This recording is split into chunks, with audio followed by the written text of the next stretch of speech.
TGT PGT छात्र छात्राओं को सभी को मास्टर स्टडी चैनल में स्वागत है। प्रिय विद्यार्थियों, मैं 2-3 दिन से वीडियो नहीं डाल पा रहा हूँ, क्षमा चाहता हूँ। मैं काफ़ी व्यस्त था और हम अपनी तैयारी की कड़ी को आगे बढ़ाते हुए जिस प्रकार से एक टॉपिक चल रहे थे, इसके पहले हमने रस पढ़ा और आज एक नया टॉपिक पढ़ेंगे, अलंकार। तो सभी लोग कॉपी पेन लेकर के बैठ जाए, एक एक पॉइंट को नोट करें, क्योंकि एक एक पॉइंट आपकी परीक्षा की नज़र से बहुत ही महत्वपूर्ण है। तो अलंकार, अलंकार क्या होता है? अलंकार जो है, अलंकार अलंकार दो शब्दों से मिलकर बना है। अलंकार दो शब्दों से मिलकर बना है, अलम प्लस कार। जहां अलम का अर्थ है सौंदर्य तथा कार का अर्थ है करने वाला। अलंकार का शाब्दिक अर्थ है आभूषण। अलंकार दो शब्दों का योग है, अलम प्लस कार। अलम का अर्थ है सौंदर्य और कार का अर्थ है करने वाला, अर्थात सौंदर्य को करने वाला, सुंदरता को बढ़ाने वाला। अलंकार का शाब्दिक अर्थ आभूषण होता है। जिस प्रकार स्वर्ण आदि से आभूषणों से शरीर की शोभा बढ़ती है, उसी प्रकार काव्य की सुंदरता अलंकारों से बढ़ती है। अर्थात काव्य की शोभा बढ़ाने वाले तत्वों को अलंकार कहते हैं। काव्य की शोभा बढ़ाने वाले तत्वों को अलंकार कहते हैं। जिस प्रकार से एक नायिका की सुंदरता आभूषण से होती है, उसी प्रकार से काव्य की सुंदरता अलंकार के द्वारा होती है। अर्थात काव्य की शोभा बढ़ाने वाले तत्वों को अलंकार कहते हैं।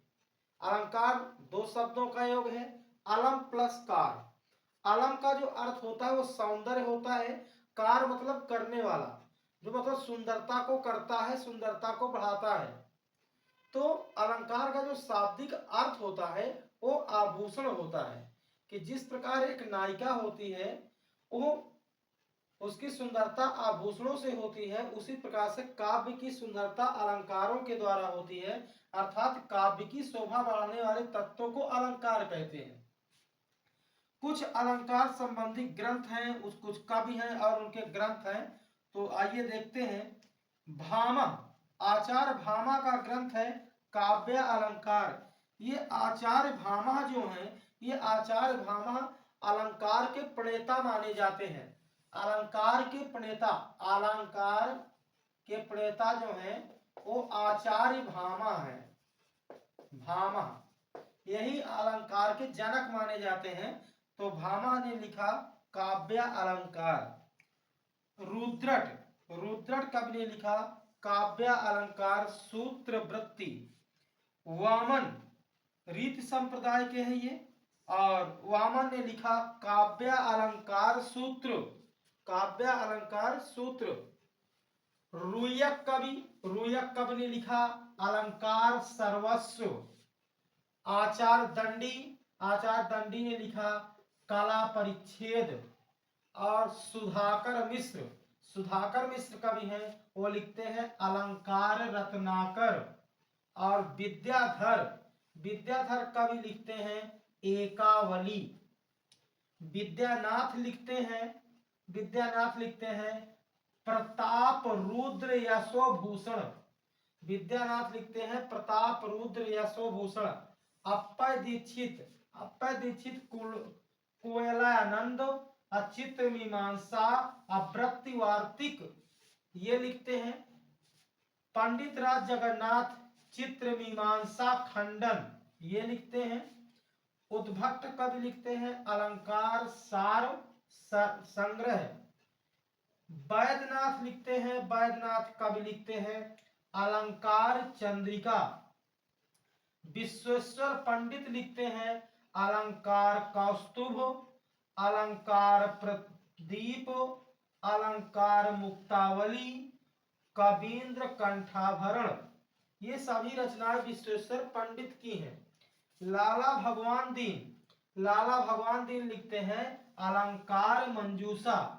लाला भगवान दीन लिखते हैं अलंकार मंजूषा। इस प्रकार से बहुत से कवि हैं, उनकी रचनाएं हैं। तो आचार्य भामा जो बहुत से ज्यादा पूछी जाने वाली ट्रेंड पे रचनाएं हैं।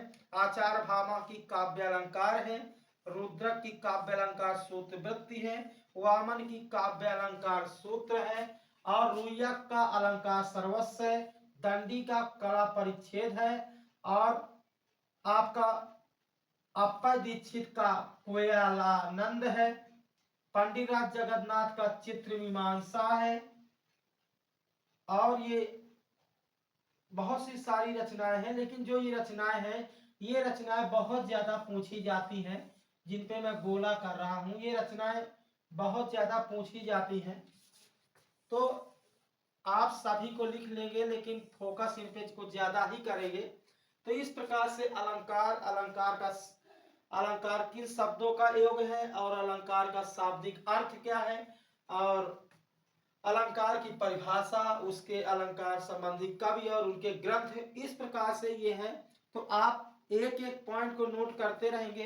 एक एक पॉइंट आपकी परीक्षा की नजर से महत्वपूर्ण है, और आपकी जो परीक्षा है वो इस समय आपका एक एक समय कीमती है, बहुत महत्वपूर्ण है, उसको आप नोट करते रहेंगे कि आपका एक एक दिन आपके भविष्य का निर्माण करेगा। कुछ और ग्रंथ हैं और उनके लेखक हैं सेठ कन्हैयालाल पोद्दार। सेठ कन्हैयालाल पोद्दार, ये सेठ कन्हैयालाल पोद्दार का भी है। काव्य कल्पद्रुम लिखते हैं, काव्य कल्पद्रुम, काव्य कल्पद्रुम इनका ग्रंथ है। और भी इनका ग्रंथ है अलंकार मंजरी, अलंकार मंजरी, अलंकार मंजरी। ये दोनों ग्रंथ सेठ कन्हैयालाल पोद्दार जी लिखते हैं, काव्य कल्पद्रुम, अलंकार मंजरी। अगले कवि हैं पंडित राम दहिन मिश्र। पंडित राम दहिन मिश्र, पंडित राम दहिन मिश्र लिखते हैं काव्यलोक, काव्यलोक, काव्य दर्पण, काव्य दर्पण, काव्य विमर्श, काव्य विमर्श,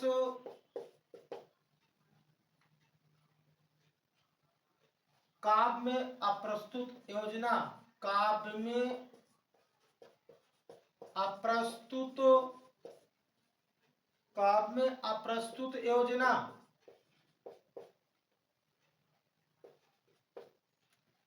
ये सारे ग्रंथ पंडित रामदहिन मिश्र के हैं। काव्यलोक, काव्य दर्पण, काव्य विमर्श, काव्य में अप्रस्तुत योजना, ये सारे जो ग्रंथ है रामदहिन मिश्र के हैं।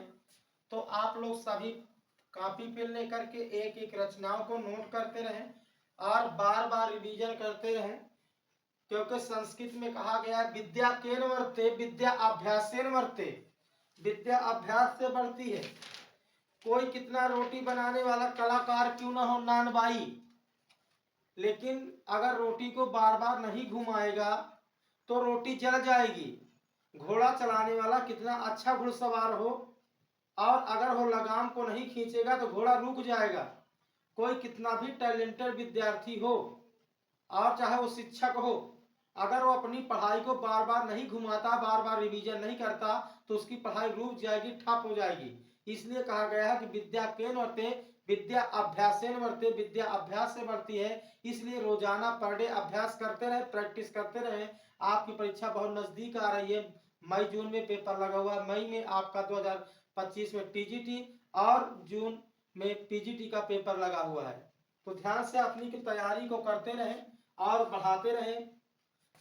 रमाशंकर, अगला कवि है रामाशंकर शुक्ल रसाल। रामाशंकर शुक्ल रसाल, रामाशंकर शुक्ल रसाल लिखते हैं अलंकार पीयूष, अलंकार पीयूष, रामाशंकर शुक्ल लाल लिखते हैं अलंकार पीयूष। तो इस प्रकार से अलंकार के कवि हैं और उनकी रचनाएं हैं, उनके ग्रंथ हैं, ये आपकी परीक्षा की नजर से अति महत्वपूर्ण है। तो आज की क्लास यहीं पर समाप्त होती है और फिर आगे इसके बाद जो अलंकार की कवि हैं उनकी परिभाषाएं ये होगा और जो शब्द और अर्थालंकार है वो आगे पढ़ाया जाएगा। तो आप अपना प्रिपरेशन, अपनी तैयारी को करते रहें। जय हिंद, जय भारत।